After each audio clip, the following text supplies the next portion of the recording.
Lola opa, sizdan Labbay. juda ham ko'p so'rashadi Kajilni o'sha mashhur iboralarni. Mani obunachilarim uchun ham iltimos. So'nggi nafasgacha bo'lmasmiz ayro. Sizga jonim fido, sizga jon fido. Kajilni o'zi o'zbekcha gapirgandek bo'lgan. Qilgan bo'lsam agar xato, uni yodga olmang aslo. Sizni chindan sevar edim.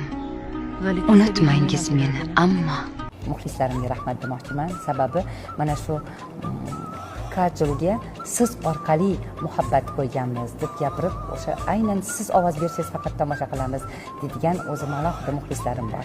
Ishonchim komil, haqiqiy o'zbek xalqi o'zini Kajilni boshqacha yaxshi ko'radi. Albatta. Ya'ni Lola Eltoyeva. O'zini o'zbek aktyorlarini yaxshi ko'rsin, Albatta. sevsin. Rahmat sizga. Rahmat Ana sizga. shunaqa originalni ko'rsatdim.